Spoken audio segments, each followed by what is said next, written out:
Nellore rural నియోజకవర్గంలో 22వ వార్డులోని cement road నిర్మాణానికి rural MLA Kotamreddy Sridhar Reddy శిలాఫలకాన్ని ప్రారంభించారు. 1,20,00,000 వ్యయంతో 22వ వార్డులోని అభివృద్ధి పనులకు శ్రీకారం చుట్టామని శ్రీధర్ రెడ్డి తెలిపారు.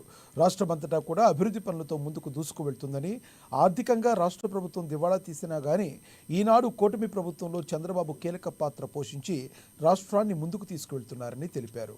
జనవరి నెల ఆఖరిలోగా ప్రధాన రహదారుల్లో ఉన్న గుంతలను పూర్తి చేసే క్రమం జరుగుతుందని తెలిపారు. ఎక్కడైతే ప్రజలు అవసరాలకు అభివృద్ధి పనులు ఉపయోగపడతాయో అక్కడ పనులు చేస్తున్నామని తెలిపారు శ్రీధర్ రెడ్డి. రూరల్ నియోజకవర్గం 22వ డివిజన్.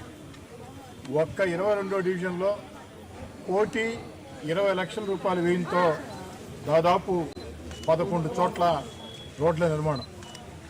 ఈరోజు 22వ డివిజన్లో 1,20,00,000 రూపాయలతో అభివృద్ధి పనులకి శ్రీకారం చుడితే ముఖ్య అతిథిగా నగర కమిషనర్ గారు సుధీర్ గారు రావటం, ఇక్కడ స్థానికులందరితో కలిసి అందరం కలిసి పాల్గొనడం చాలా సంతోషంగా ఉంది.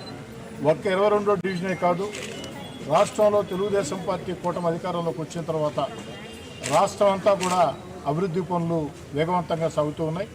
ముఖ్యంగా నెల్లూరు రూరల్ నియోజకవర్గంలో కార్పొరేషన్, పంచాయతీరాజా, రోడ్లు భవనాల శాఖ, పబ్లిక్ హెల్త్ డిపార్ట్మెంటా, ఇరిగేషన్ శాఖ అన్న తేడా లేకుండా ప్రతి డిపార్ట్మెంట్లో కూడా అధికారులని సమన్వయం చేసుకుని ఎక్కడికెక్కడ స్థానిక ప్రజల భాగస్వామ్యంతో ఉన్న బడ్జెట్ని అందుబాటులో తెచ్చుకుని ఎక్కడ పనులు చేపడితే ఎక్కువ మంది ప్రజలకు మేలు చేస్తాయో అక్కడ ఆ యొక్క పనులు ఏర్పాటు చేస్తూ ఉన్నాం. ఎందుకంటే మీ అందరికి కూడా తెలుసు, గత వైఎస్ఆర్ కాంగ్రెస్ పార్టీ ప్రభుత్వంలో ఆనాటి ప్రభుత్వ విధానాలతో రాష్ట్రం ఆర్థికంగా దివాలా తీసింది.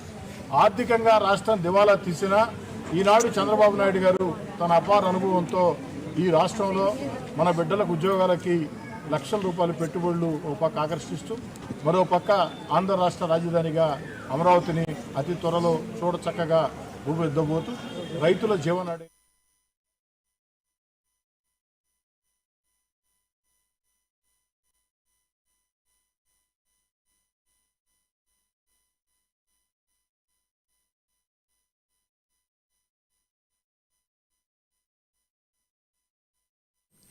భద్రాద్రి కొత్తగూడెం జిల్లా